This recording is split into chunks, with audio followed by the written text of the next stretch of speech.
sainteté. L'univers crie sa majesté. Chantons gloire et puissance, force et louange à l'agneau immolé, à l'agneau immolé. Les ténèbres ont reculé devant l'œuvre de la croix, devant l'agneau immolé et le sang versé pour moi. Mesdames, Messieurs, très heureux de savoir que vous aimez votre émission Débat religieux et le grand rendez-vous comme annoncé, nous y voilà. Il s'agit du débat autour de la réincarnation. Est-ce que c'est un mythe, c'est une vérité ou ce ne sont que des hérésies, des choses qui n'ont aucun fondement sur lequel les gens croient? Et la deuxième partie aujourd'hui, nous recevons les mêmes invités, mais en y ajoutant quand même un parmi les pasteurs qui ont appelé, qui ont souhaité participer également, disent-ils, ils ont quand même une connaissance beaucoup plus avancée de la réincarnation. C'est ce que nous allons voir sur ce plateau avec nos invités. Maître Chika Pharaon qui est avec nous. Maître, bienvenue. Merci, Papa Roland.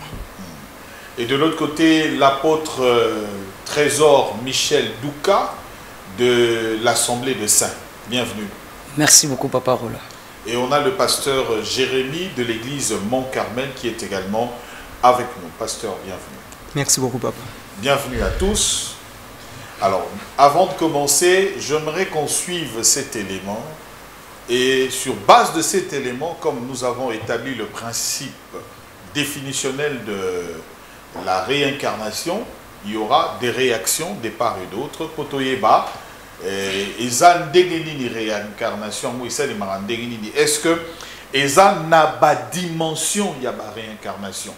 Parce que Moutou Oya Singa qui débat, Yé Yazan Abiso Maître Chika, Alobi qui Yé Azali Nakati ya 10e réincarnation. Donc il a vécu pendant 5000 ans. Sorozuba âge nae nyon soti koko mandeng toza lelo Maître Chika azana 5000 ans. Donc à botama même liboso ya kolo Yesu. Yambo kolo Yesu a botama ya botama déjà. Nakosi même. Évidemment. Ah. Donc togoye ba yango lelo ba apôtre la kagi biso lobi lelo na panza donc bon sepela nanga lelo po lelo na eko enseigner bato. N'est-ce pas Olobaï bon hein? Effectivement. Donc pasteur Jérémy Paye alors oui bon to bakisa makaka. Tolanda élément oyo avec beaucoup d'intérêt toyoka vraiment et puis to réagir par rapport à élément oyo. Mais depuis qu'Auguste le petit dernier a commencé à parler, ses parents s'interrogent.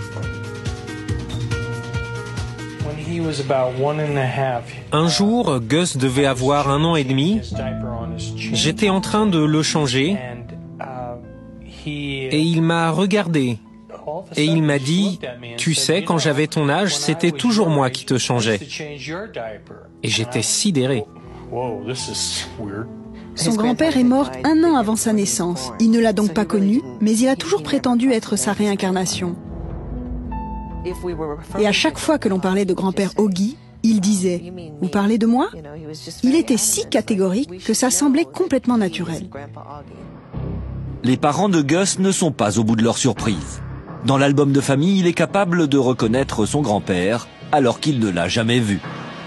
Sur une photo datant des années 50, il cite sans hésiter les noms des camarades de classe de son aïeul et, plus troublant encore, il désigne même sa toute première voiture. Quand mon père m'a montré cette photo, je lui ai tout de suite dit que c'était ma première voiture. Et là, il était effrayé, car c'était bien l'ancienne voiture de mon grand-père. Gus serait-il la réincarnation de son grand-père? Et puis un jour, il m'a dit, « Maman, tu sais, une fois que l'on meurt, on renaît. Et c'est pour ça que je suis à nouveau un enfant. » Il semblait vraiment ravi de me dire cela. Les propos du petit garçon semblent défier les lois du rationnel. Pourtant, à l'université de l'État de Virginie, un éminent psychiatre consacre tout son temps à l'étude de ces enfants qui se souviendraient de leur vie antérieure. En 40 ans, on en aurait même répertorié plus de 2500. On observe ce genre de cas partout dans le monde et dans des... On vient sur le plateau. Tolandiango, attentivement, 2 minutes 21 secondes. 21 secondes, je pense que documentaire Oyo et Kokiko Kangamana, histoire Moko Katina, République démocratique du Congo, c'est l'église de Jésus-Christ par son envoyé spécial Simon Kimbangu. L'église kimbanguiste. L'actuel chef spirituel, Papa Simon Kimbangu Kiangani, il est dit que celui, la réincarnation, il y a Papa Simon Kimbangu, mon ami Nassimananga.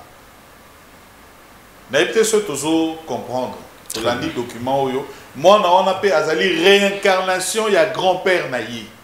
N'est Papa Simon Kimbangu Kiangani, na bandeko ba Kimbangi Sibabi, azali réincarnation, il y a Papa Simon Kimbangu. Ok? D'accord. Voilà. Tolandi. Première réaction, Maître Chika. Ok. Otep na baimbo kabanso bazali. Pour le moment, pour le oui, c'est ma façon d'être na kokogangate na lobakabo. Otep na baimbo kabanso bazali kolandangai. Moto abeti libaku ya kolandangai pona yambo. Nazali moko na kati ya lingomba otosili kobenga mpole na mokili. Ezali na lopoto lumière dans le monde. Na kati ya lingomba tozali kolobela mai o esili kotala kibonzambe pe mai o esili kotala enseignement ancestral.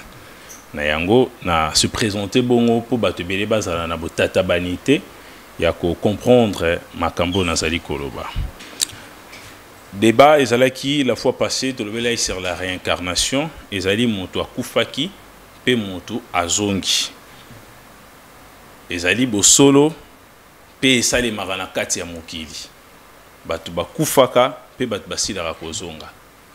Histoire oto sili kolanda eza ko confirmer que mwana wana azali la réincarnation ya koko na ye.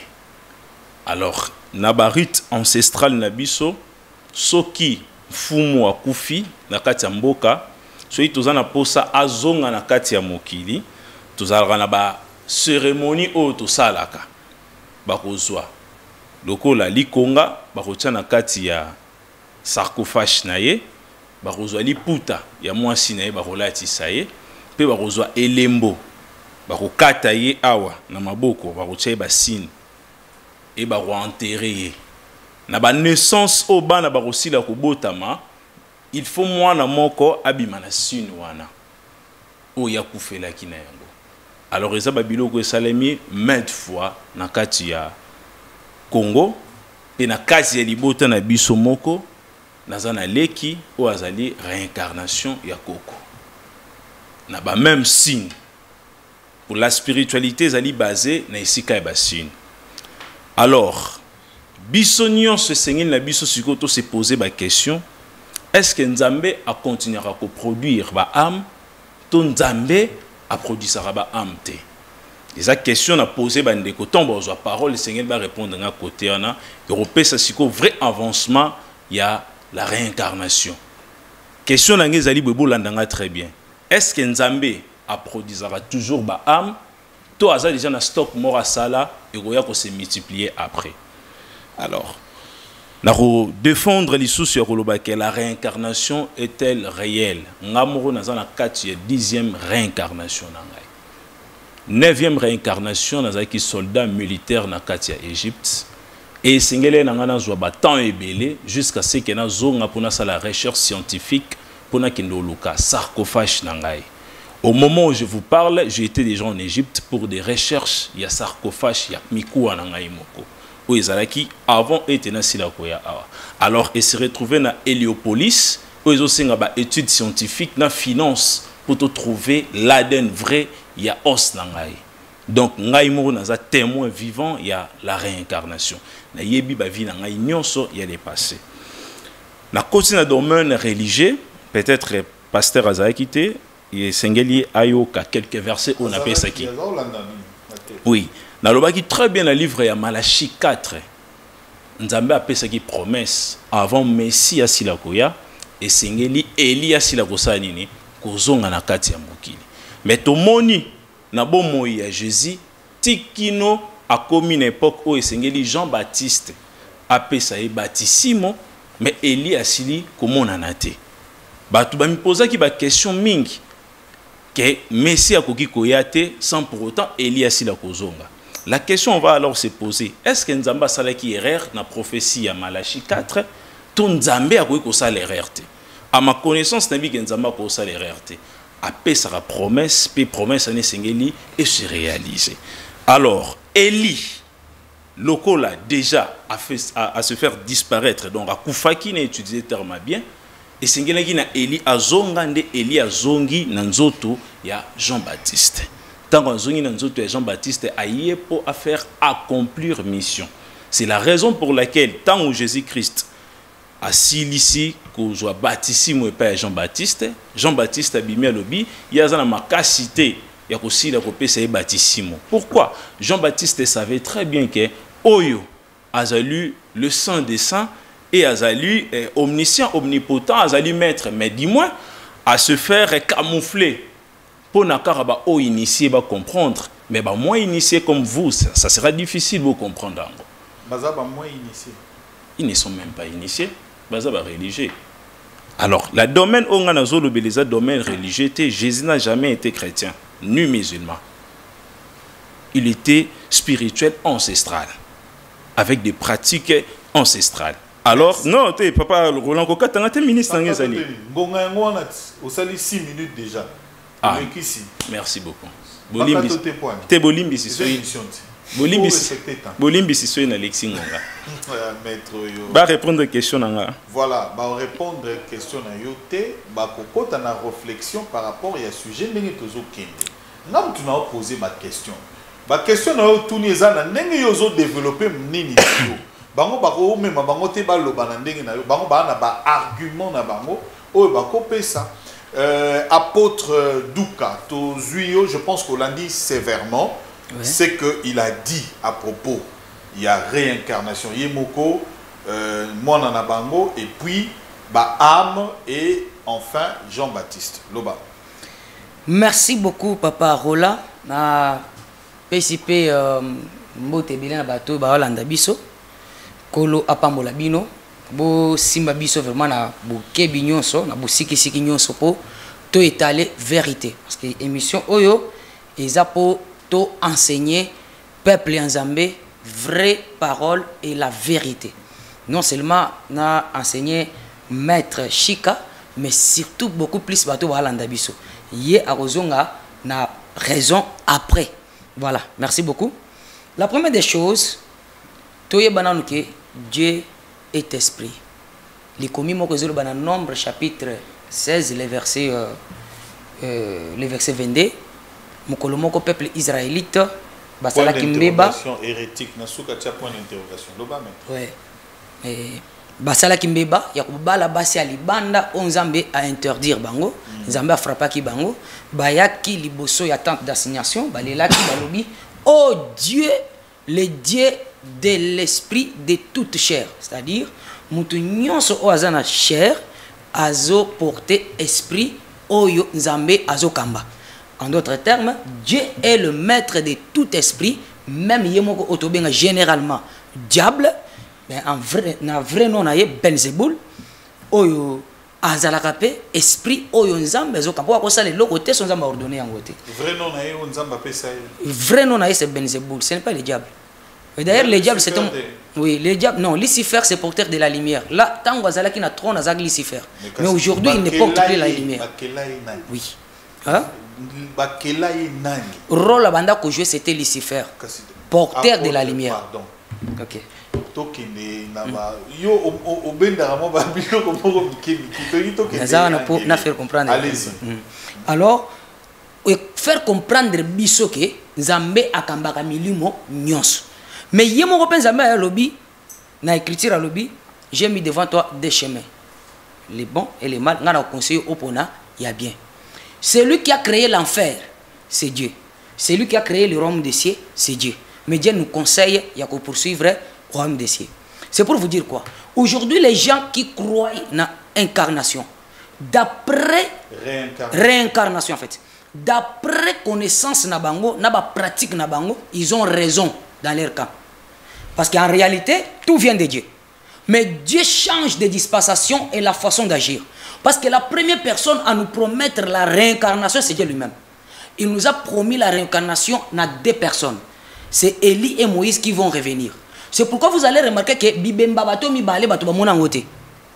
Élie en étoile na habité sur cimetière Élie Zarawapi. Moïse a kufa na ngomba, mais c'est Dieu qui l'enterra et non les gens. Bref, mutoya ki ko bundela ibembe na c'était Michael. C'est-à-dire maintenant au ya église, nous ne croyons pas à la réincarnation, mais nous allons revenir avec la résurrection. Mais après l'église, après l'enlèvement de l'église, on a biso basantu, bananzamba lelo. Après dispensation tonné tui. C'est là maintenant, avant la grande tribulation, les deux autres benga esprit à Moïse na Élie et quoi qu'on s'incarne et pas quelques prédicateurs pour na côté non les peuples, nations, mais Israël. Voilà la raison pour laquelle aujourd'hui, je prends une écriture, sans la Bible, je suis nul, c'est-à-dire je resterai toujours dans la Bible. Deutéronome, chapitre 18, le verset 10. Écoute l'écriture. Job, Job chapitre 7, le verset 9. Celui qui descend au séjour des morts ne remontera pas. Ça, c'est Dieu qui dit. Parce que toute écriture est inspirée de Dieu. Celui qui descend au séjour des morts ne remontera pas. Écriture jumelle Nango, Hébreux chapitre 9, le verset 27. Et comme il est réservé aux hommes de mourir une seule fois, après quoi vient le jugement. C'est-à-dire, lorsqu'un homme meurt aujourd'hui, dans cette dispensation de l'église, lorsqu'un homme meurt aujourd'hui, à fois une seule fois, je profite pour répondre à la question, pour évoquer sa pensée. Je vous dirais que Dieu ne crée pas, ne crée plus les âmes. Mais vous allez comprendre une chose. Genèse chapitre 2, chapitre 1, verset 27. Dieu dit créons l'homme à notre image et selon notre ressemblance. Dieu créa l'homme à son image.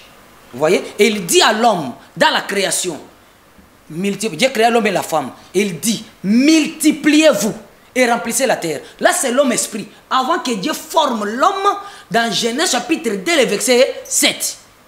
Avant que Dieu forme l'homme. Lorsqu'ils ont formé Moutounde, Moutoubani se multiplier. Moutoiseau respecté, Toiseau produire prédiction aux des gens Zamba Pesak depuis éternité, depuis na esprit. Merci, apôtre. L'homme esprit. Donc, oui, l'homme créé n'est pas l'homme formé. C'est objet à discussion. Très bien, l'homme créé n'est pas l'homme formé. Dieu a créé l'homme, Moutazagika esprit. Oui. Ok, vous remarquez que Genèse chapitre 1er, chez le verset 27, même maître Anayebi, Dieu dit créer l'homme à notre image et selon notre ressemblance. Dieu crée l'homme à son image. C'est quoi l'image de Dieu? Genèse chapitre 4, le verset 21-24. Le mot Dieu image veut dire une ressemblance. Voilà. Une représentation exacte de quelque chose. Voilà. C'est-à-dire image en Zambé, représentation en Zambé, c'est l'esprit. Sur la terre. Ok, sur la terre maintenant. Voilà. Sur la terre maintenant. Non, c'est ce que vous... Sur la terre maintenant, Dieu forma l'homme de la poussière de la terre. Il souffla sur l'homme. Souffler et aussi un mot hébreu. On va revenir. Comme si Dieu a créé l'homme deux fois. Pasteur Jérémie, réaction, vous avez suivi. Oyokipe Douka Alobi. Alobi, il y a deux personnes de Nzambati pour la réincarnation. Moïse. À promettre. Moïse na Élie. Mais Moïse déjà yo lobi a Koufaki. Nzoto nae ba discuter yango Ange Michael. Ange Michael na diable. Zoto ya Moïse. Donc, akufaki. Oui. Mais ce que yo lobi tanga kozonga et kozala sur réincarnation. Oui, vous avez la réincarnation. La réincarnation ou résurrection? Non, pas résurrection. C'est ça le problème, la question fondamentale que je pose ici. Parce que naba argumentaire, n'a besoin de développer toyeba. Le fait que Moïse a zonga yewana Moïse, et ça résurrection et ça réincarnation. Non, Moïse a zonga Moïse, mais a zonga dans autres quelques prédicateurs. C'est ce que j'ai dit. Un homme Moïse boui. Amen. C'est ça. Quelques prédications, il y a tant après l'enlèvement de l'église. Amen. C'est ça les Écritures. Et Lobi Bongo, aux assure. Oui. Pasteur Jérémy. Merci, Réaction. Papa Roland. Merci pe na bandeko bazo landa biso na bandako bana nzambe na baope nanu bandimela nzambe te po na bandeko bamoni ngamba liboso na plateau oyo ngai pasteur Jérémy ya communauté Mont Carmel donc mon ba pasteur ya communauté nazo apporter apport na ngai na likambo etali réincarnation. Alors lorsqu'on parle de la réincarnation ezo dépendre nanu ming na likambo etali ba croyance ya batu. Parce que biso na kozala bana nzambe en état de chrétien, la réincarnation n'a pas de base, n'a pas de fondement, n'a pas même un verset biblique et ko yiko pesa ngo appui. Ceux qui scientifiques sont capables d'utiliser ba livre naie pour étaler connaissance naie, c'est que pour nous la Bible c'est toute une référence. Ouais, c'est total là pour to bimisa vérité na makambo e bombama.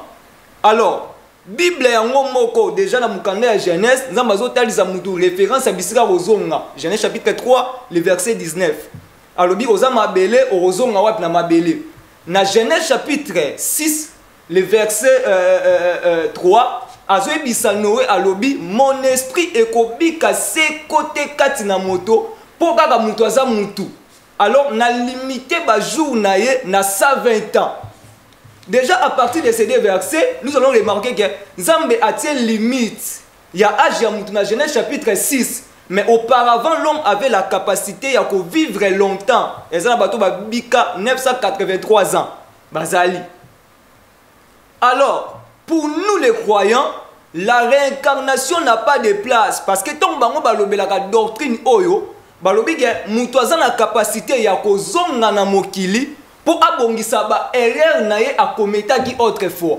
Alors na kozonga ya mutu akoki kolata nzoto ya mutu amina ye kolata nzoto ya mutu ekolata nzete ekoki kolata nyama pour abongisa ba erreur na ye. Ce qui déjà toke na contexte wana c'est que to briser to pe to tirer au pied l'œuvre de la croix qui nous apporte le salut. To tient au pied. Alors, nous devons connaître pour nous les enfants de Dieu, dans Hébreux chapitre 9, le verset 27 à 28, Bible lobi, Mutwa bengama abika, mbala moko, pe na simanango eye jugement. Mais ce qui dit dans 28, les autres précisé, loko la Yesu akufa pe mbala moko. De bisika, écriture ezo comme clair ya mwana. Ce qui mutwa zo bika mbala moko, eza pope Yesu akufa mbala moko. Ne na simanana bon mo emusu ezate parce que ya akufa ki pona ko sauver. Alors, bango tant bazo utiliser réincarnation logo la doctrine, baza beaucoup plus na ba partie o ba utiliser na kata Bible pour ko appuyer maloba na bango. Ndenge maître uti ko loba na landie attentivement alobel likambo etali ya Eli prophétie ya Malachi chapitre 4. To ya wana un peu pour ko meka ko expliquer na Malachi. Déjà dans Jean chapitre 1 le verset 20. Bazo tuna Jean balobi eza yonde Eli to moko ya ba prophète Jean lobi naza Eli. Mais quelque part toujours dans le même livre ya Jean ba disciple Yesu bazo tuna Yesu balobi selon prophétie il faut Jean Eli aya avant yo pour aya ko bongisa donc avant Messie pour bongisa nzela. Mais Yesu lobi aza déjà wana kat na biso Bible lobi ke ba ye ko li ba comprendre kazo lobi la Jean Baptiste. Amen. Alors nous allons expliquer. Quand il s'agit de l'esprit d'Eli, au bazolobela na prophétie ya Malachi, et sengi to bimisango na kati ya sens propre to memango na sens figuré. Parce qu'il y a même de certains mots pour te comprendre malamu. Weza limbola nango et sengi to memango na contexte mususu. Lorsqu'on parle de l'esprit d'Eli, en d'autres termes, on voulait parler de la mission d'Eli. ou bien de la pensée, de l'idée d'Élie. Vous pouvez s'en raison, certainement, on a souvent l'habitude de dire l'esprit quinois. Tant on va l'esprit quinois, l'esprit mais la mentalité. Donc, ce qui est l'esprit quinois, c'est la mentalité de quinois. Donc, il y a un musika to lobaga azana esprit ya Lumumba. Donc, eza esprit ya Lumumba tende za kat na ye. Mais azotambola na idéologie ya Lumumba. Selon ndenge ya salaki maram na ye pa lingi amemama na façon wana. Donc, quand on parle de l'esprit d'Élie, certainement, cela parle de la mission qu'Élie avait. Quelle était la mission d'Élie? C'était de ramener le cœur des pères vers les enfants et le cœur des enfants vers les pères. Parce qu'en ce moment-là, le peuple d'Israël était égaré, loin de la face de Dieu. Le peuple n'avait pas de la position. Et lorsque une personne qui doit venir à l'image d'Élie, la personne à question doit remettre le peuple dans le vrai chemin. Parce que ce qui veut dire que Élie, Jean a réincarnation, Élie sait que Yesu a réincarnation Moïse. Parce que dans Deutéronome chapitre 15, Bible Zolobani, Moïse a dit, Dieu vous suscitera un prophète comme moi. Comme veut dire semblable, c'est que si Jean a sa réincarnation, il y a Élie, Jésus normalement faut la réincarnation Moïse. Mais tant que la semblable à l'Inkoloba, qui a accomplir même mission d'Engengamoro na Salaki. Merci, merci pasteur Jérémy. Mais et là pour moi on a 1 minute.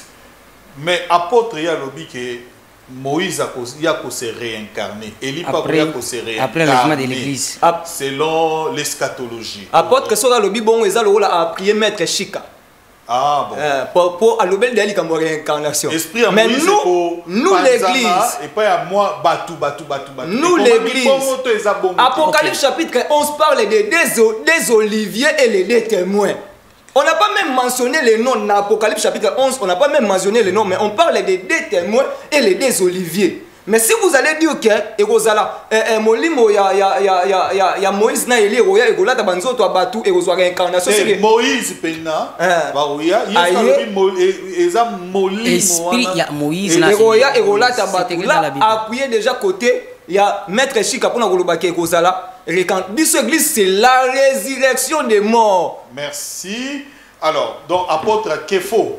Dans la côté qui est apôtre, et pendant Jésus a eu une assemblée à se déshabiller.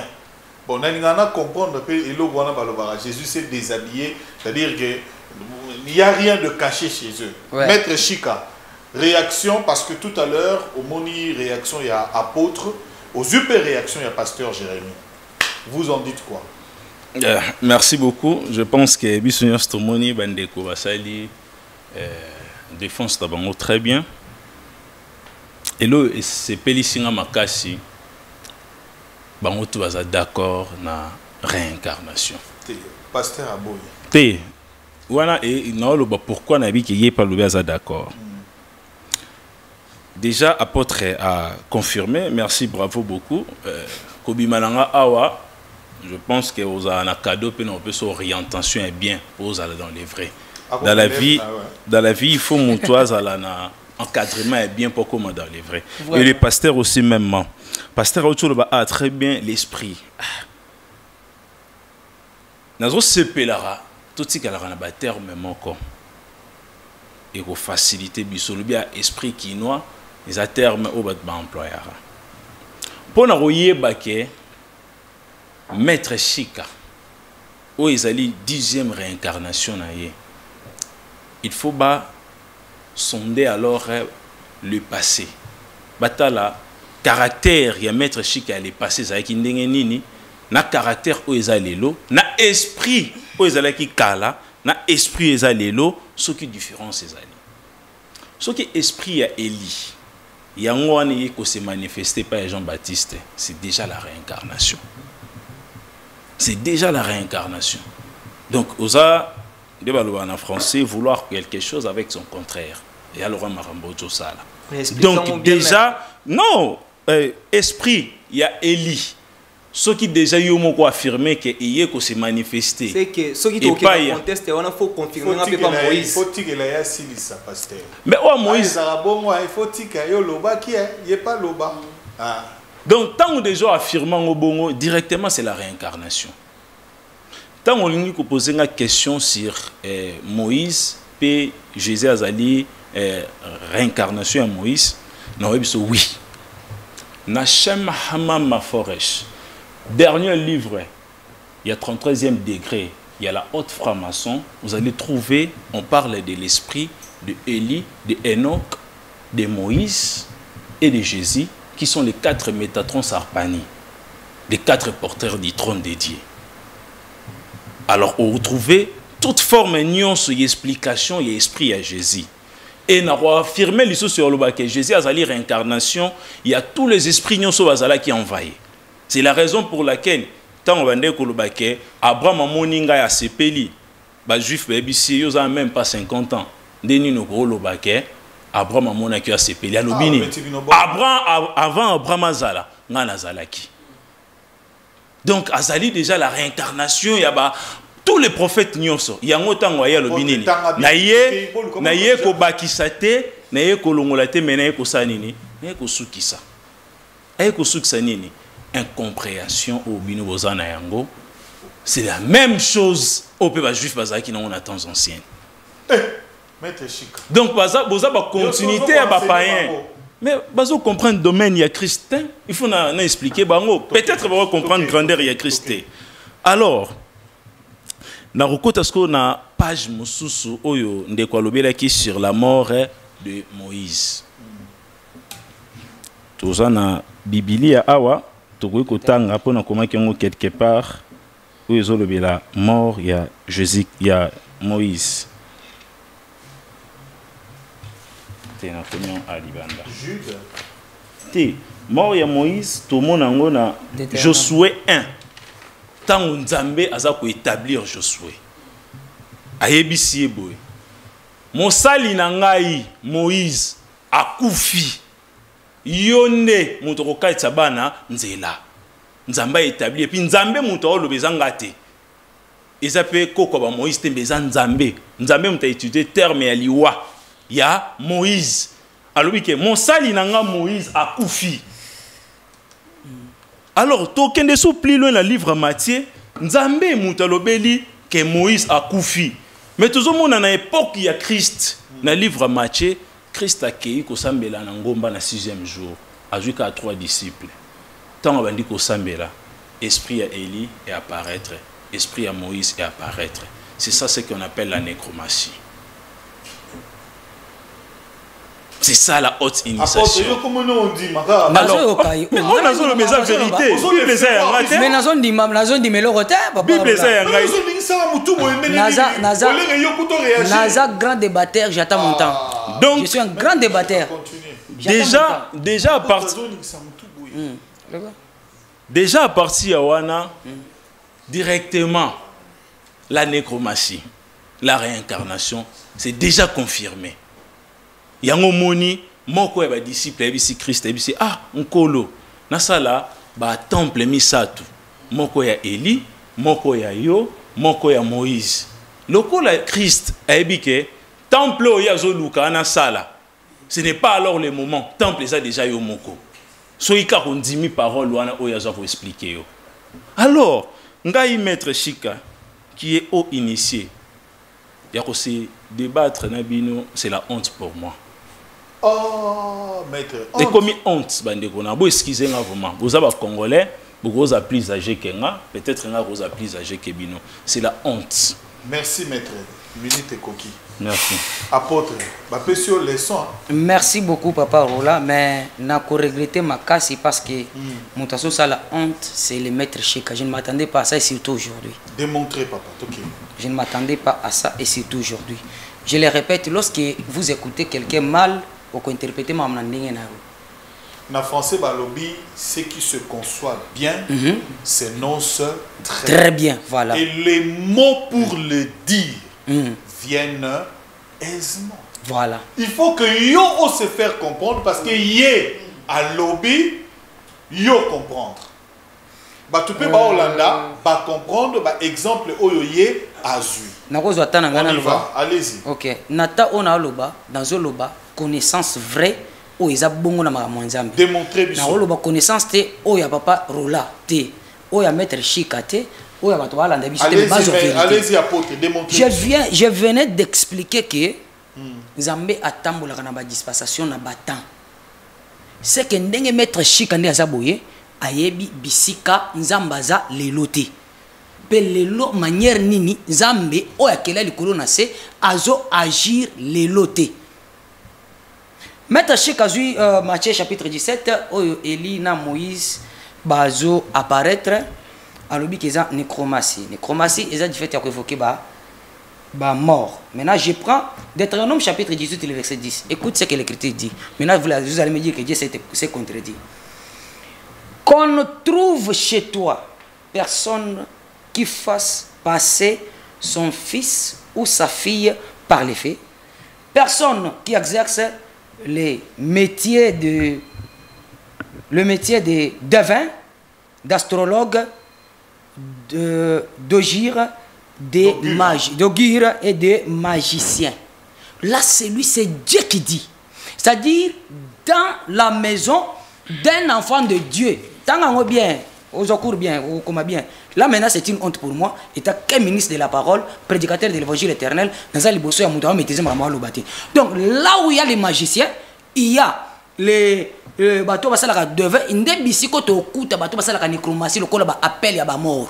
C'est pourquoi Dieu avait frappé Saül mukola kendaki ko consulter moi si oyo o abandaki ko évoquer ba mort à l'époque na expliquer dans une émission oyo utai koleka. Mais lorsque Jésus est venu, il a mis fin à toutes ces bêtises que les maîtres spirituels pratiquent aujourd'hui, notamment ba kabbalistes, ba ancestral et autres. Aujourd'hui, Jésus-Christ... intervenir, s'il vous plaît. Oui. De manière claire. À Pessio exemple, il y a Biblia. Alobi, Eli, Moïse, Babimi, Bao, Bakoufate, Nengetolobaka. Sikoyo, Alobi, t'as la preuve, il y a réincarnation, il y a nécromancie. Preuve wana, tu n'as pas expliqué Eloko wana, est-ce que Zandenge Alobi to ezandenge wana yo aucun abiso na Deutéronome pour oloba n'invoquez pas OK to toute une question pour que batunion se va comprendre apôtre à continuer. OK quand Dieu dit aux gens n'invoquez pas parce que elles le font donc ça veut dire que la pratique au bango ba salaka et ça les makana yango mais zamena lingité ba na basa nini basala yango très bien c'est ça non c'est ce que j'ai dit expliquer que eloko wana eza oyo ya lobité OK comme ça on démontrer biso oko taper na exemple mususu oyo ya koti na yango très bien c'est ça le débat omoni eloko wana papa Rola nakoki komemango na révélation te po aza boucher na mato ya yokati de du fait il y a quoi apparaître esprit à Moïse, Naya Eli, ça ne s'appelle pas l'incarnation. Parce que quoi? Réincarnation. Il y a affirmé réincarnation, na apparition, il y a Eli, na Moïse, quoi, pourquoi t'as un pour pas s'incarner pas Nathan wana. Apparition wana, ce n'est pas la réincarnation. C'est pourquoi on a sémélé la nécromancie. Vous avez parlé aussi de la réincarnation. Vous avez dit c'est ça la réincarnation, c'est ça la nécromancie. C'est pourquoi on a porté correction. Et monsieur Eza, bien. C'est pourquoi on a porté correction, ça ne s'appelle pas la réincarnation. Voilà. Voilà. Alors, il faut comprendre que à la montagne où Jésus a kendaki, tant qu'on a mis 3 ans, on a appelé ce café, il y a révélation. Tant que Jésus a kende na kati ya na montagne, a mis 3 personnes à tikaki 9. Pourquoi a mis 3 personnes à tiki 9? Tant qu'on a mis sur la montagne, Jésus a tiki 3 après à Poussani. Là, Jésus est en train de tracer tout un tabernacle. Parce que le tabernacle a 3 parties. Maintenant, dans la 3e partie du tabernacle, il y a ce que nous appelons le minda. Na lingala ba benga ngo minda. Autre so benga ngo chandelier. Chandelier faut payer là. Voilà la raison pour laquelle les deux personnes ici, baza identifier le col à chandelier na katia ba écriture. C'est pourquoi mon a qui apparition na bango. Payer ba boy. Et comment mieux baza identifier le ba chandelier? Isaïe azolo bango, Ézéchiel azolo bayango. Alobi les deux oliviers wana. Il y a wana soko Apocalypse chapitre 7 bazo expliquant le col à chandelier. Soko pas Moïse azomona ngo le col à buisson. J'explique très bien les Écritures. Alors cela ne veut pas dire que Jésus les a évoqués. Parce que, papa, là, allez-y, papa. Lorsque je te soutiens, je suis avec toi. Non, je parle, non. Allez-y. Lorsque la divinité, tout soit esprit, et apparaître et pas Moutou na Bonzambé, à l'époque, ange de l'éternel apparaître et pas Moutou. Ange de l'éternel a apparaître et pas Moutou. Et la question que Moutou a évoqué, ça ne s'appelle pas la chromatie. La chromatie, c'est du fait qu'il y a eu ça l'évocation de la mort. Mais Jésus n'avait pas fait l'évocation des morts. Là, c'est pour ton information. Parce que ceux qui ont cela qui évocation de la mort, il y a qui maman. Alors, je vais te dire ceci. Dans cette dispensation, dans cette dispensation, il n'y a pas la réincarnation, il n'y a pas l'évocation des morts, mais après l'enlèvement de l'église, je précise, mon pasteur n'a pas bien lu cette écriture, il doit descendre pour comprendre qu'on a parlé de l'esprit d'Élie et de Moïse. Ils reviendront après l'enlèvement de l'église, pas dans ces temps ici, mais dans ces temps ici, ce que vous appelez la réincarnation n'est que la sorcellerie et ça existe. Parce que tout chasse esprit, tout ça, ça existe. Vous êtes des devins, vous êtes des magiciens. Et non associer Dieu dans ces histoires parce que Dieu n'est pas là-bas. Nzamba quoi bisa Moïse, Zoa serpa de rein, Tomolango. Moïse a vu serpa brillant à Tomboli, à désobéir Nzambete. Après serpa wana abikisi bango na baning. Na ba vene oyo kotaki bango na banyo ba swaki. Mais même serpa tango ba koti na terre promise, ba tomboli serpent, Zamba bengi bango ba idolâtre. Mais celui qui avait dit à Moïse, c'était Dieu. C'est pour vous dire que Dieu change de dispensation. Dans ces temps ici, on n'a pas besoin de l'incarnation, mais c'est la résurrection avant l'enlèvement de l'église. Et après l'enlèvement de l'église, les deux viendront. Bazaka Mibali, Moïse et Élie pour prêcher le peuple israélite. Et non Ganayo. Moi et vous. Ça sera encore la réincarnation. Mais c'est ce que j'ai dit, c'est ça. Donc, au contredit ce qu'au verset à Jésus, côté au pasteur Alobaki, très bien, qui est tombé à poser Christ question.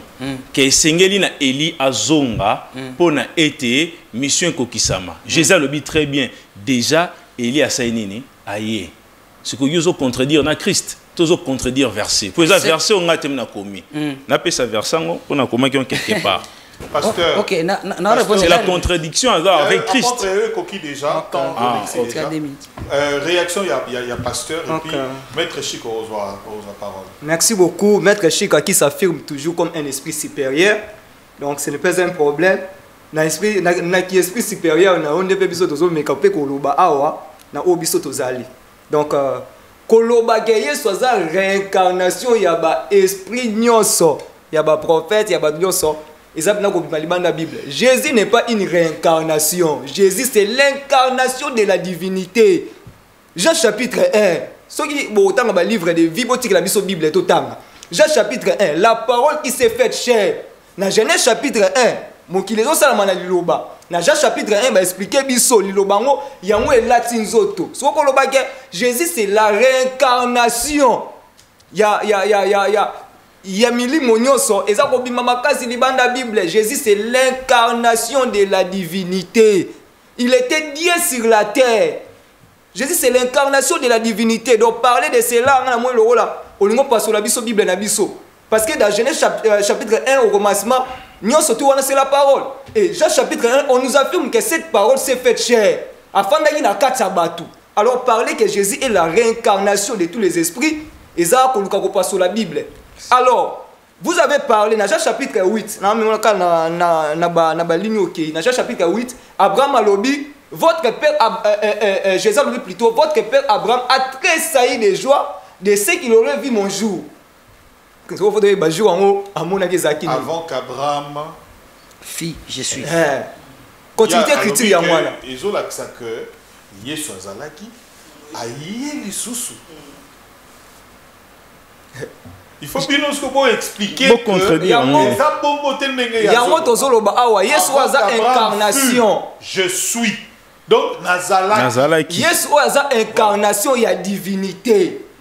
Aza incarnation, aza incarnation. Tant avant qu'Abraham azalaki, il est le divin. C'est ça, la divinité, c'est l'incarnation, ce n'est pas une réincarnation. Pour ce qui est dans le contexte, il y a réincarnation à Koki Ozalati avant Abraham. Pasteur, pardon, il y a la claire. Bon interpréter un peu clair. Votre père Abraham a vu mon jour, et il a tressailli de joie. Kasi yango na Référence Genèse. on est à pasteur Nini, passage Nini, hein, apôtre. Oh, Abraham a monaki mon kolo nan kolo, be esengo esalié. Pour y aller dans la Bible, c'était où? Na chaîne de Mamré, je vais trouver l'écriture. S'il vous plaît, pasteur. Toute une question. Ouais. Et il dit que maintenant la vérité, la vérité. Moto yango oyo Abraham a monaki. A sepeli. Apôtre, on a pas ces réponses claires dans l'écriture. Voilà. Il y a mon année dans Zoloba. Eza mutu oyo alikaki na ndako ya Abraham après atikeli Isaac mais les deux baki ko bimisa l'autre na voilà, c'est ce que j'ai dit. Mukolo moko Abraham avant dit dans la chaleur des jours a moni 3 personnes ba abengi bango mon Seigneur. Il est identifié comment dans la Bible? C'est ça la question précise quoi. Comment naye nani? Comment naye nani? Mais quand on vous répond, Moutouana s'appelle Jésus-Christ. Et s'appelle Jésus-Christ. La référence wana siko Abraham a bengi mon Seigneur. S'il vous plaît. C'est clair. Bandeko ba Hollanda biso. Moni eza débat au tozo na tozala. Ben élément tozo zoa ezala clair pour que vous comprendre. Celui qui kambo a beau comprendre il faut tout élément pour être tozoa mpolé na yango éclairage. Celui qui tangi Bible mutuana ba bengiye na kombo nini ba bengiye na Monseigneur ou bien ba bengiye Bible bengiye na kombo nini botangi la biso référence wana comme ça toyeba à partir de la référence wana na ndenge ya lobi ke ezali réincarnation boko réfuter yango to bako affirmer yango eza débat na ebité ce to se comprendre. Attends, mais quand même, on a procédé ma bête, on a procédé ma non, le bien. Voilà. Bateau ba Hollanda biso, yo dans un passage en gros, maître Chika. Vous en a passage? C'est un passage. Écriture dans le Bible. Yo pas yébi no passage en gros. Et ça Genèse. Passage oyo. Moïse et nani Abraham amoni Nzambe dans le livre Genèse. Oui. On ne l'a pas appelé l'ange de l'Éternel par exemple. Non, on a appelé mon Seigneur. Bible. Abraham a bengi mon Seigneur. Bazai misato. Mais Abraham a bengi mon Seigneur. Pasteur, yo pe Bible amora. Oyebi no ba passage en mode. Tony to même écriture parce que vous bien go cité. Vous avez dit to confirmer. Machor en koloba ou melagi lobika. Ya wana lo bango na mutu ponga na zana na mutu. OK. Abraham avandaki na chaîne de Mamré na chaleur du jour. Amoni oui. Amoni 3 personnes baoya. Tant amoni 3 personnes bazoya. Abraham azo benga bango mon Seigneur. Ngala rope sondesko ya Jean 8 to koma kuna ça pesa papa on protège c'est ma défense protéger te litoye basoke za ya solo pasteur Josué qui est mutaide biso Genève 22 bon. Nous avons une réponse à Jésus en Jean chapitre 8, 56, qui parle que votre père Abraham. Yango. Pardon. Genèse 18, le verset 1 déjà. Donc c'est ça, c'est que je Jean 8, 56 de Jésus confirmé parole à Jésus. Jésus. L'Éternel, Genèse 18, l'Éternel lui a paru parmi les chaînes de Mamré. Comme il était assis à l'entrée de sa tente pendant la chaleur du jour. Il leva les yeux et regarda, et voici 3 hommes étaient debout près de lui. Quand il les vit, il courut au-devant d'eux depuis l'entrée de sa tente et se prosterna en terre. Et il dit, Seigneur, si je trouvais grâce, Seigneur, Abengi déjà Seigneur. Seigneur, si je trouvais grâce à tes yeux, donc Abengi Moko Seigneur, si je trouvais grâce à tes yeux, n'aie pas ce point. Je te prie, loin de ton serviteur. Permettez qu'on apporte un peu d'eau pour vous laver les pieds et reposez-vous sous cet arbre. J'irai prendre un morceau de pain pour fortifier votre cœur, après quoi vous continuerez votre route, car c'est pour cela que vous passez près de votre serviteur. Ils répondirent. Tant que Abraham a l'embellier et tout, après, le Seigneur lui dit ceci. Je reviendrai à la même époque. Parce que Abraham azaki na manquement ya mutumoko.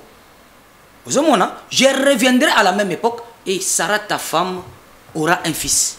Maintenant, vous voyez maintenant, passage Yanzambe, o etika ke sengo na kati Abraham, o etika ke le fils. C'est ça maintenant cette écriture. Bon, est-ce que c'est cette écriture qui correspond à cette parole? Oui, l'écriture que nous venons de lire dans Genèse. Père Abraham a vu mon jour. Confirme l'écriture de Jean chapitre 8. Voilà. Oui. Je vous en prie.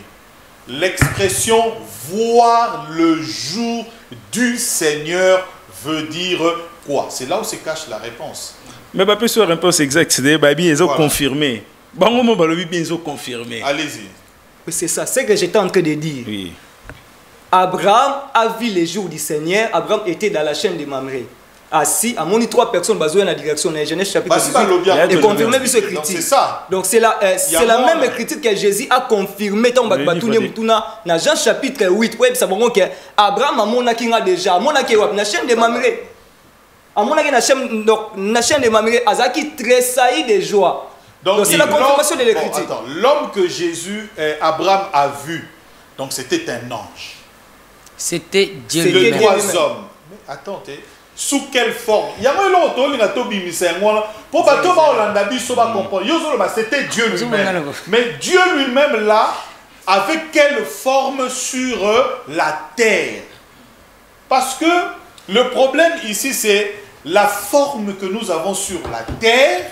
Et que si c'est cette même forme ou pas cette même forme-là, ou une forme différente, si c'est la même forme, après autant, Tokoloba, c'est la même personne Tokoloba, résurrection. Vrai ou faux?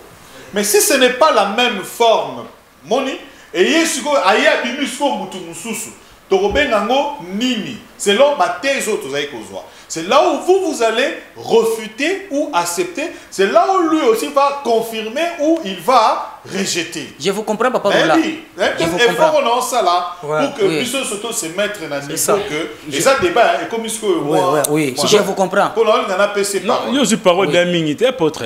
Pardon. Abraham. Il y a le bimon d'Abraham sur le lobby. Vous savez pourquoi? Parce que c'est pour la première fois. Oui, je reviens maintenant à la forme. Là, filmé dans Azalaki na forme il y a bon motoloko la biso boye. Donc aki na forme mosusu. Azalaki na forme la bon mutubo parce qu'il na forme mutubo. Voilà la réponse. Donc 3 hommes, comme la Bible dit, ils virent 3 hommes. Donc batoana o Abraham monaki baki lokola yo, baki lokola gai. Donc vous confirmez que Moko na batoana ayaki nkolo Yesu, c'est ça? Azalaki Nzambe, je précise parce que Yesu Nzambe, voilà. Azalaki Nzambe. Il y a un papa ou la zoloba. Donc Moko Azalaki Nzambe. Donc la forme humaine. Azalaki kolo Yesu to kolo. Par rapport il y a ndenge tozola de l'écriture to kenena Jean chapitre 8. C'est ça la question fondamentale. Azalaki kolo Yesu. Merci beaucoup. Est-ce que liloba suka ya obak sezali binomi balé comme ça topé ça est parole? C'est ça ce que j'ai confirmé autour de ces écritures. Dieu a pris la forme humaine et Jésus n'est pas une réincarnation, mais l'incarnation de la divinité. C'est Dieu qui habite au milieu de son peuple. Merci. Apôtre, c'est la même chose? Oh oui, mais Jésus n'est pas la réincarnation, mais Jésus est l'incarnation de la divinité d'après Colossiens chapitre 1, verset 10. Merci beaucoup. C'est clair. Merci beaucoup, Bande Konanga. Exercice, hein? Bino moko bomoni ndenge bandeko ba bundani penza mingi mais ezopesa moi pasi na okota ce qu'on a personnage ya Jésus Christ nga na yebi kaza nzambe na yebi te bino se boyebi azanani nga na yebi kaza nzambe. Alors Jean chapitre 8 Jésus a confirmé que Abraham a monaki na molilité que amonaki ebo asepelaki. Le même Jésus a aïe les sous nakasa bomoy. Nakasa livre sous Jean Jésus kutazolo bien que nzamba tondi sena bokondi naï o azalaki na ngo yambo eta sala mokili oyo. C'est toujours le processus de la réincarnation. Na yebiseki bino la réincarnation ezaka pas ba être imité. Voire même mai, voire même nzindi, voire même puku à subir la réincarnation. Je pense que awa dana mamba réincarnation to clôturer. Na roloba boye na opesa bino des pratiques bino mibale bo banga te bo sala ba pratique oyo po lobi bo pesa témoignage ya isiko bino bozalaki na la réincarnation toute personne nyonso o azana posa ayeba le passé na ye soki azalaki mutu nini songolo to mutu azalaki mpakala. La pratique est très simple. Il suffit seulement d'allumer 4 bougies noires. Au Tchemoro na sud, est, l'ouest et yo na katikati. Papa Roland, je donne des pratiques, non? Non, je donne des pratiques. Papa Roland, tika eloba, assis ça. Papa Roland. Contredire. Non, sungaye. Papa Roland. Ici, on ne donne pas de pratique. Ah, ok, bon. Ah, ok. Mais ce qu'ils veulent pratiquer, ils n'ont qu'à te suivre, lundi au place aux Ali, pratique. Parce que nous avons des enfants. Au même à Christ, papa. Attends. Nous avons des enfants qui nous suivent. À Kolanda, à Sali, non, attention, les enfants suivent. Ils ont un maître spirituel, donc ils ont évité que Batumsou Baosala on a donc dis seulement que et ça existe pratique sur Bali par exemple Balépé au même avant au laxi. T'es après déjà il faut basala déjà initié. Papa Roland. Alors Papa Roland, c'est le perturbé un fil d'idée on a appelé ça. Donc ça va que démontrer que la spiritualité tambolana démonstration. La spiritualité il faut tambolana démonstration. Ba personnage ecclésiastique nyonso tozolo ba awa soki lelo tozo répéter ba komona ba on sait pas ce qui va saler ba démonstration to lobela eli pour saler démonstration tozolo ba démonstration ama kionate mais tozolo ba démonstration eza mystique ndeza pratique o ngala ngako pesa bino peut permettre que to yeba makambo tozo sala eza vrai to eza faux. Alors pour clôturer na roloba boya mutu nyonso azo sentir na intérieur naïe azana ba capacité intellectuelle très avancée sans pour autant aller à la bande de l'école et ça l'une des épreuves où l'exaké ou existe qui quelque part et ça ba manifestation comme la rabiso na vie au monde déjà na pensé na yo et après 5 ans 10 ans et c'est réalisé kocha mutu boete pourquoi verset bible bomio de Abraham jusqu'à Jésus-Christ, ça dit 1900 ans. Mais Jésus a confirmé que Mouto Bamona qui a Nézaïe après 1900 ans. Alors, tant aux autant la Bible, il faut que la Bible est allée et l'aura bourré quitté. La Bible est une partie historique où c'est une montée.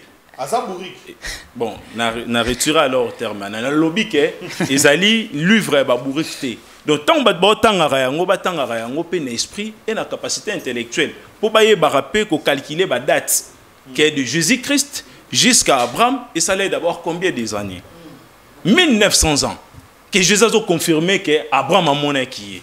Déjà dans la spiritualité, c'est la réincarnation. Et là, les chrétiens, beaucoup n'ont jamais accepté. Ils ont que Jésus-Christ n'a jamais été chrétien.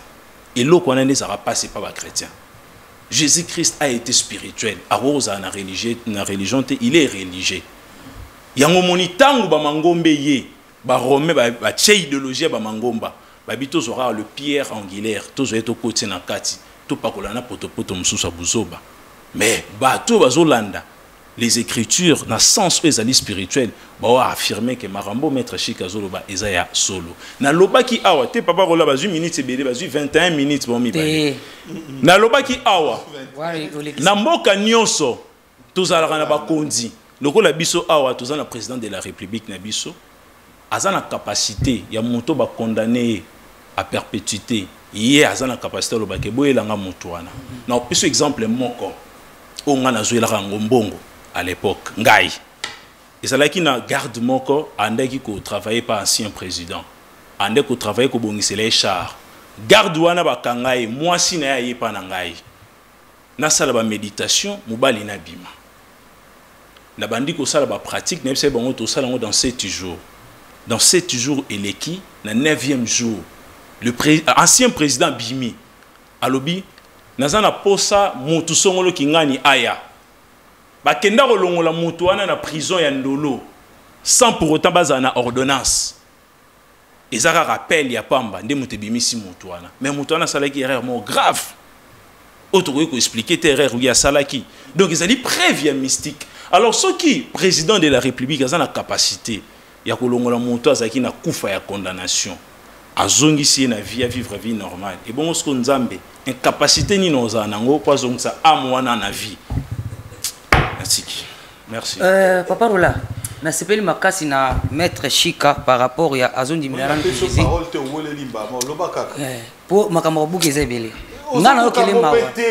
Yoba kasite Papa Rola. Maître Chika doit apprendre d'abord que toza muntu azakana corps, azakana âme, azakana esprit. Pesa en définition âme esprit pardon. Tikala rôle de l'esprit mingi, pesa en définition esprit. OK, l'esprit c'est un corps immatériel na âme pendenge moko. C'est un corps immatériel mais qui existe. L'esprit existe. Au définir le même na âme. Non, l'esprit c'est un corps immatériel et c'est la partie supérieure de l'homme. Mais l'âme. Alors l'âme. L'âme c'est là où résident les sentiments de l'homme. Là où résident les comportements, là où c'est une partie qui réside les comportements, les émotions. Alors quand l'être humain meurt. Maintenant le corps, c'est ça que je viens pour vous apprendre. Quand ça que maintenant le corps ici c'est l'enveloppe. Maintenant quand vous croyez à la réincarnation aujourd'hui, lorsque vous doit perdre corps humain, d'après Bino, c'est l'âme ou c'est l'esprit? Ça c'est une question que vous allez me répondre. Merci. Voilà. Deuxième des choses, le maître croit que Jésus-Christ et vous disiez que nous avons une capacité, ceux qui osent par exemple terrestre scientifique pour nous faire asseoir Magamou Nzambe. On dit que le président de la République, à cause de la grâce présidentielle, Moutoupe Abimi, a combien plus forte raison que Dieu? Est-ce que exemple na écriture ni la Bible, tu n'as pas livre ni la réalité est vie. OK. Alors il faut savoir ceci. Nzambe tango zo tamala dispensation yemo kondi alobaka. A obi ke oyo na lingi yangote. Oyo na longoli yango. Mais na ba écriture to pesio, Nzamba boyi yango pratique wana. Les longs Nzamba boyi yango. C'est Dieu qui donne, c'est Dieu qui enlève. Nzambe na pesa qui loi. Loko la dispensation ya Moïse, Nzambe na yako buka yango ayena Ézéchiel 20:22 alobi, je leur ai donné les préceptes qui n'étaient pas bons. Et les ordonnances par lesquelles vous ne pouvez pas vivre. Zamba longoli précepte na ordonnance. Mais celui qui avait donné c'est Dieu. C'est-à-dire, Dieu a créé le diable que vous servez pour bien ne pas en faire. Tellement que vous avez dit Jésus-Christ, c'est-à-dire un jour, nga na ote yo, même en privé to solaka bien, on cause la vrai prédicateur de l'évangile éternel. Et je vous promets, comme tu crois déjà que Jésus-Christ est Dieu, tu es déjà dans le bon chemin. Mais nous sommes ça là, et ça va accomplissement pamba.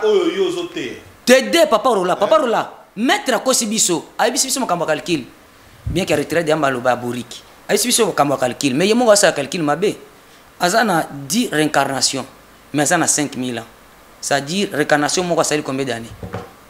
Ah on côté na personnalité. C'est quoi? Réincarnation moi ça combien d'années pour ça là 5000 ans. Vous voyez maintenant? C'est-à-dire calcul na yo pe ya réincarnation na yo, c'est-à-dire er moko osali ba 500 années na réincarnation moko so na baniro wana, soit côté 300, côté 700, côté boy après c'est 5000 ans. C'est le mensonge. C'est le mensonge mon frère. Vous avez dit qu'il faut ça la ADN, ya miko na yo moko. Bon o ezana ndako na nzoto na ezani. Réincarnation na yo, o yaki esprit ou yé âme. Parce que vous avez parlé de comportement. Mais er moko zolo ba esprit ezonga. Er moko zolo ba âme et comportement des ezonga. Ozo ya wapi? Ça c'est une question. Après fondamentale. Oui. Oui. Ah répondez. Bien. OK, merci. Maintenant ça pour aller l'autre au Katawala, tozo la semaine prochaine hein.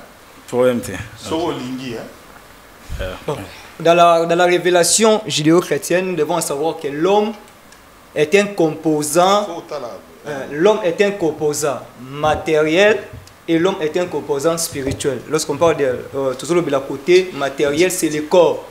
Tant que la côté spirituel, c'est l'âme et l'esprit. Donc, dans la Genèse, le corps est zonga na mabele. Mais dans Ecclésiaste chapitre 12, le verset 7, la Bible dit avant que la poussière retourne à la terre comme elle était et que l'esprit retourne à Dieu qui l'a donné. Donc certainement parler de la réincarnation et ça juste ma théorie mais ils ont un fondement quelque part parce que na kolobela bongo bazobimisa la notion du karma muto aye pona ko bongisa to pe ko futa o ya sala ki autrefois nena loba ki soki to ko kene na ba conteste on sait qu'on est en train de nier l'œuvre de la croix que Jésus a accompli il y a 2000 ans passés. Donc l'homme doit encore revenir, son âme doit encore revenir pour payer ou bien réparer ce qui a été donc ses fautes. Ce qui est en conteste, c'est qu'on ne doit pas réellement considérer l'œuvre de la croix. Alors, nous, les enfants de Dieu, nous les croyants, c'est que nous devons en savoir que la réincarnation n'est pas quelque chose qui est biblique. Ce sont des théories humaines. Ce sont des théories humaines. La question est la réincarnation. Les réincarnation, c'est de définir de manière vraiment de définir réincarnation. On a évité. Les réincarnation, les débats religieux, tout ça, la déclaration pour tout ça. Mais tout ça, on a 4 débat. C'est très important. C'est ça, papa. Voilà. Maître, au clôturer pour nous.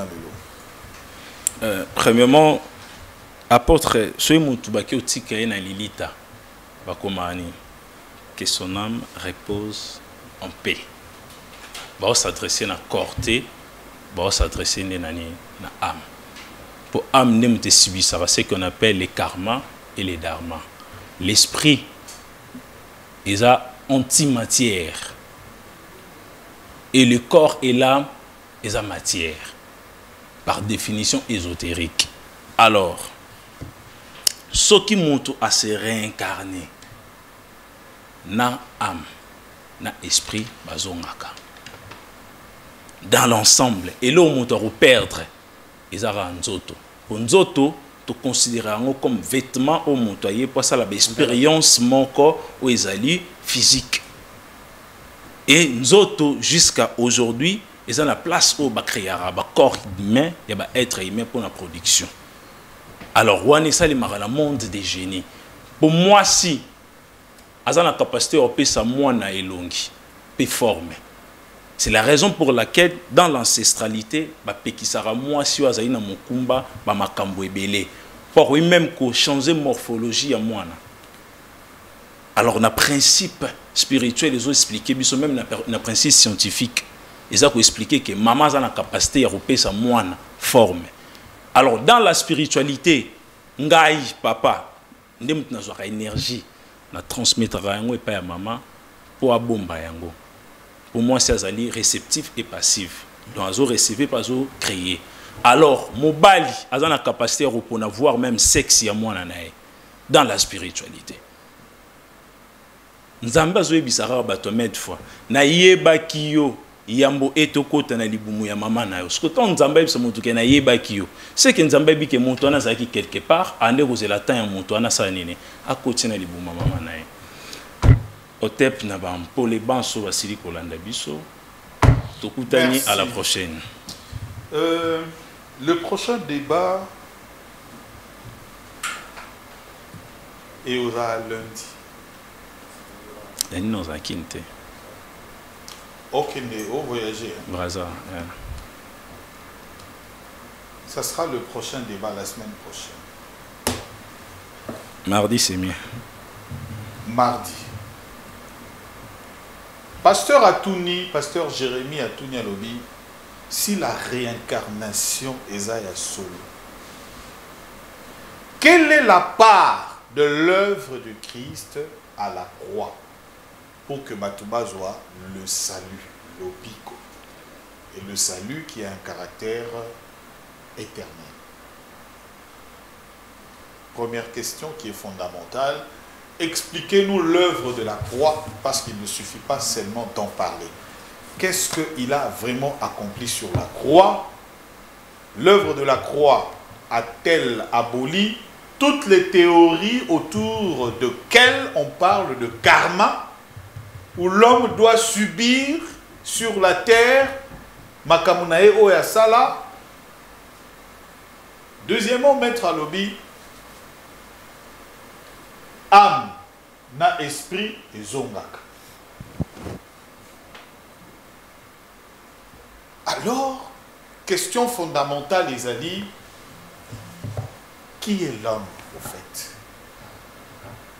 Selon 1 Thessaloniciens 5:23, on parle du corps, de l'âme et de l'esprit. Nyoso misato wana ekosala mboto. Corps et fonctionnera ndenge nini? Mission na yango eza nini? Âme eza nini et fonctionnera ndenge nini? Mission na yango eza nini? Pe esprit. Question fondamentale, bango nyonso bakangami to moto na moto asalaka eteli parti na parti esalamaka na ndenge na yango esalemaka ndenge nini. Alors la prochaine émission, il faut qu'on nous explique qui est l'homme et comment l'homme fonctionne, comment chaque partie de l'homme fonctionne. Et ça la théorie vraie ou évanisami, tous se mettre d'accord autour de ça. Et quand le Christ est venu, quand il a sauvé l'homme comment? Nandenge nini? Pour moto akufa ressources nanzoto te, ame kufa ressources te, molimo kufa ressources te, question yango wana. Mais sikoyo mettez pas lobby à tout niveau nos questions. Dans le laboratoire wana. Bazo continue comme ça là-bas. Âme, ce sont les mêmes âmes qui reviennent. N'est-ce pas? Alors, un grand rendez-vous. On se retrouve. Merci beaucoup. Suivez-nous, débat religieux RDC, TikTok, @Roland Isso. Suivez-nous encore, débat Tosuma la TV, YouTube Nabiso. Merci. Plamedi Tondo, à tout travail, au Vandi, ils ont un début et l'Okoana. Merci na Néhémie, merci na Josué et merci na Bouba Luntadila et merci na pasteur Josué Kessé ou assisté Bisso. Aouti Lemba, merci beaucoup, c'est un frère. Merci beaucoup na le prêtre qui n'a pas fini, qui a été chassé du couvent, M. Jean-Pierre Moïse, qui est resté pour suivre également ces éléments. Au revoir. Au revoir. Au revoir. Au revoir.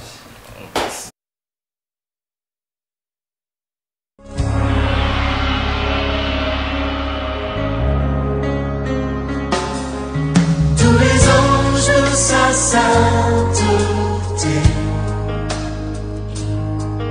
l'univers crie sa majesté. Chantons gloire et puissance, force et louange à l'agneau immolé, à l'agneau immolé. Les ténèbres ont reculé devant l'œuvre de la croix, devant l'agneau immolé, et le sang versé pour moi.